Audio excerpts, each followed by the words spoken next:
Hello students, I welcome you all to our online learning platform.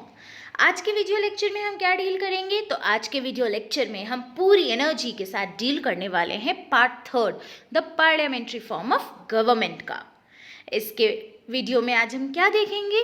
तो आज इसके lecture में हम देखेंगे राज्यसभा। क्या डील करने वाले हैं? राज्यसभा।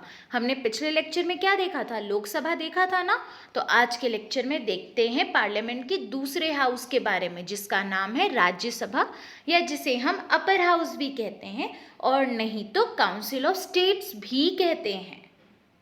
ओके, अब आपको याद होगा ना, हमने लोकसभा में पढ़ा था कि 552 मेंबर्स होते हैं। तो राज्यसभा में कितने मेंबर्स होते हैं? राज्यसभा में 250 मेंबर्स हो सकते हैं, ज़्यादा से ज़्यादा। कितने मेंबर्स हो सकते हैं? 250। उनमें से भी कुछ मेंबर्स इलेक्ट होते हैं, जबकि कुछ मेंबर्स नॉमिनेट होते हैं। जैसे हमने लोकसभा में पढ़ा था 2 मेंबर्स नॉमिनेटेड होते हैं, बाकी इलेक्टेड होते हैं। यहाँ क्या होता है? 238 मेंबर्स इलेक्टेड होते हैं और प्रेसिडेंट के द्वारा 12 नॉमिनेट किए जाते हैं। तो मन में आ रहा होगा ना कि वहाँ पे 2 एंग्लो इंडियंस होते थे, तो यहाँ भी वही एंग्लो इंडियंस है। तो नहीं, राज्यसभा में जो मेंबर्स नॉमिनेट होते हैं प्रेसिडेंट के द्वारा, वो अलग अलग फील्ड के बड़े दिग्गज होते हैं। जैसे कि रेखा फिल्म इंडस्ट्री की है, तो उनको अपॉर्चुनिटी दिया गया कि आइए और आप कीजिए। वैसे ही सचिन तेंदुलकर को भी एक बार ये अपॉर्चुनिटी दी गई थी। तो ये क्या है, हम उन्हें ऑनरशिप दे रहे हैं, हम उन्हें ऑनर करें कि आइए आप राज्यसभा के मेंबर बनिए और जिस फील्ड से आप बिलोंग कर रहे हो उस फील्ड में नए नए डेवलपमेंट्स लाइए। तो ये जो मेंबर्स हैं, इनको प्रेसिडेंट नॉमिनेट करता है। कौन नॉमिनेट करता है? प्रेसिडेंट। और एक बात और बता दूं कि जिस तरीके से लोकसभा में क्या होता था, हम लोग जाके वोट करते थे ना, डायरेक्ट इलेक्शंस होता था ना, बट राज्यसभा का डायरेक्ट इलेक्शंस नहीं होता है। तो फिर इनके मेंबर्स चुनाते कैसे हैं? तो इनके मेंबर्स जो हैं, उनको स्टेट लेजिस्लेटिव असेंबली के मेंबर्स चुनते हैं। कौन चुनते हैं? स्टेट लेजिस्लेटिव असेंबली के मेंबर्स। क्लियर है? तो चलो अब आगे बढ़ते हैं।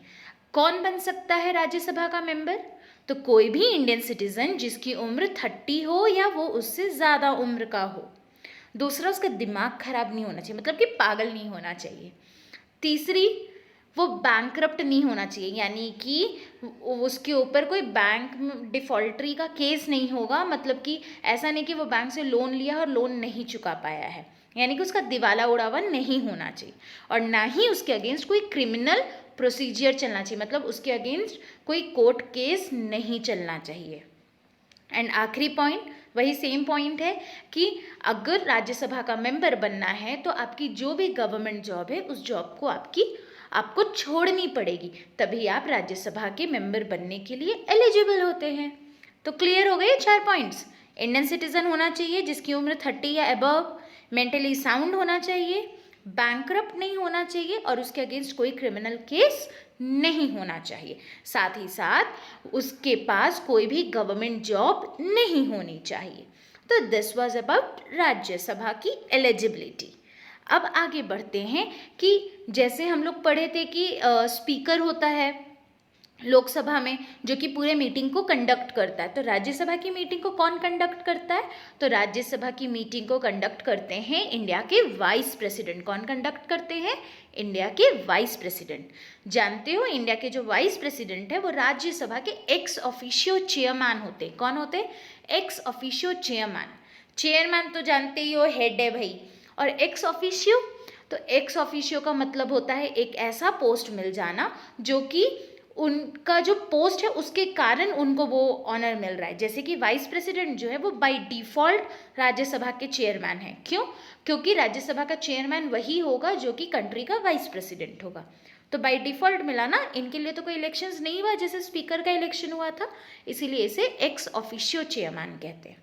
ओके, काम क्या है? वही स्पीकर वाला काम है, मीटिंग को प्रेसाइड करना, मीटिंग को कंडक्ट करना।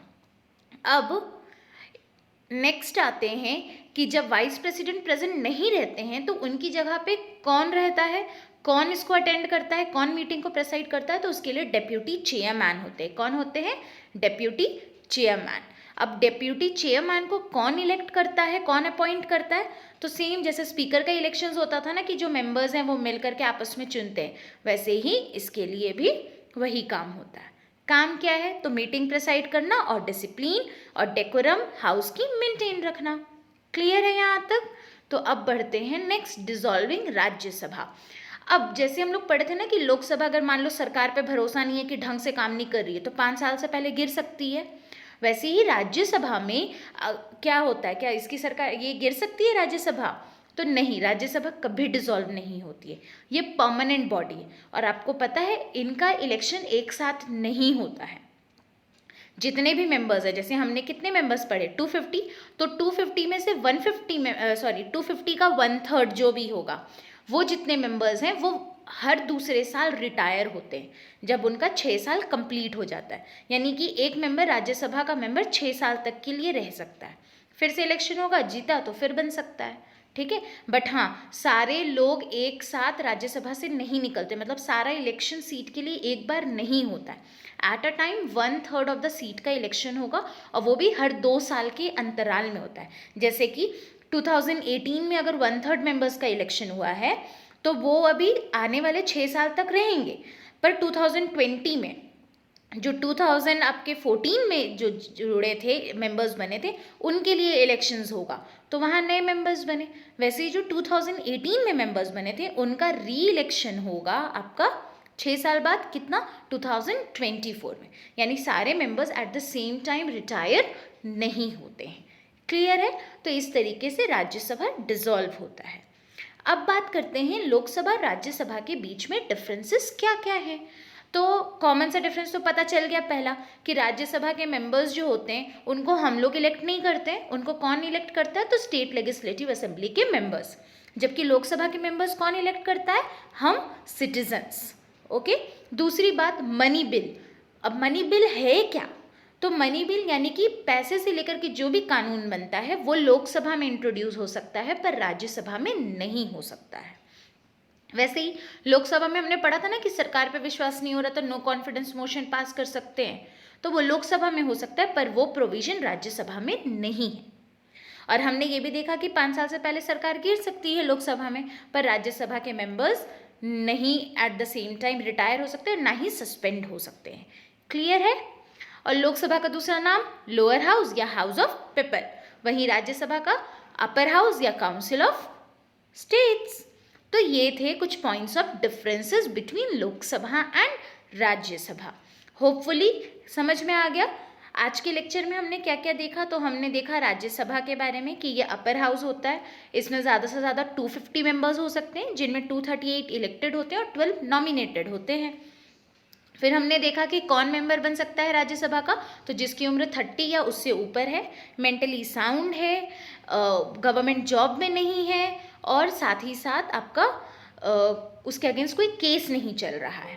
फिर हमने देखा कि चेयरमैन कौन होता है, तो वाइस प्रेसिडेंट, और उनके एब्सेंस में कौन काम करता है? डेप्यूटी चेयरमैन, जो कि उनके बीच से ही इलेक्ट होकर आता है। और काम क्या होता है डेप्यूटी चेयरमैन या चेयरमैन का? तो मीटिंग को प्रेसाइड करना और साथ ही साथ कंट्रोल रखना और डेकोरम मेंटेन रखना हाउस का। क्लियर है? और उसके बाद फाइनली हमने देखा लोकसभा और राज्यसभा के बीच के डिफरेंसेस। तो होपफुली आज का लेक्चर आपको क्लियर हो गया है। हाँ, अगर कोई डाउट है तो you can ask that in the comment section. ये कुछ क्वेश्चंस हैं जिन्हें प्लीज़ आप अपने नोटबुक में सॉल्व कीजिए ताकि आपको जो कॉन्सेप्ट है इस टॉपिक का वो बेटर वे में क्लियर हो सके। सो that is all about today's lecture. Thank you for listening to me and yeah, अगर ऐसे ही कंटेंट चाहिए तो stay tuned to us.